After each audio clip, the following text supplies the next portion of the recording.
Have you ever walked into a classroom uncertain if you could make your voice heard, only to realize that your influence is greater than you thought?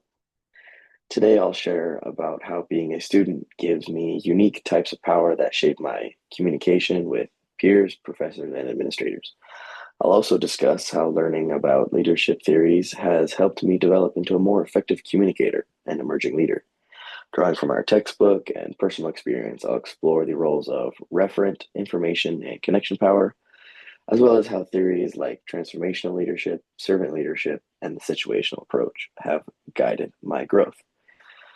To start off, students are often seen as having limited power, but I argue we actually possess various sources of influence that guide how we interact with others. For example, during a group project, I found myself using referent power, which is based on likability and respect, to build trust with my teammates. As Bibi and Mote 2016 explained, referent power allows us to persuade others simply because they admire us. I didn't hold a formal title, but my ability to listen and support ideas helped shape our group's direction. I've also relied on information power, or the ability to influence others with valuable knowledge. For instance, I researched policy changes on campus and used that information to communicate with an administrator about parking concerns. As Bibi and Mote have also described, this kind of power is essential in organizational settings where communication often depends on who knows what. Lastly, I benefited from the connection power, knowing the right people or having access to the correct decision makers. This was helpful for me when I planned a club event. I was able to secure resources by communicating through the connections that I had built with student government leaders. These types of power affect the way I can talk to professors and administrators more confidently, clearly, and purposefully. So, as a student, I've discovered I carry real power that impacts how I communicate with others and how effectively I can lead.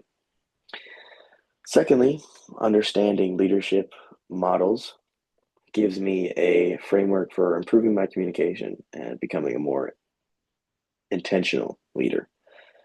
The transformational leadership model encourages other leaders to inspire and motivate through vision and shared goals. Northhouse 2021.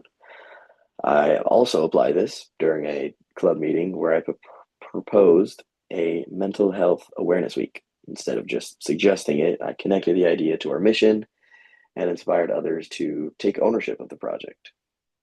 Through servant leadership, I learned to prioritize listening, empathy, and support, especially when guiding newer students.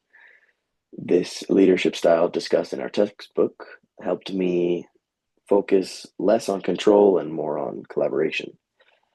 However, the situational approach taught me to adapt my leadership depending on the group's needs. For example, when organizing a fundraiser with experienced members, I used a delegating style, but when working with newer volunteers, I offered a more support and structured style. Adapting in this way improved our team's success and made me a more flexible communicator. So, leadership theories have not only shaped how I view leadership, but have also given me tools to communicate better and lead with purpose in a variety of settings. In conclusion, both communication and leadership, in both communication and leadership, power isn't about control. It's about influence, respect, and adaptability.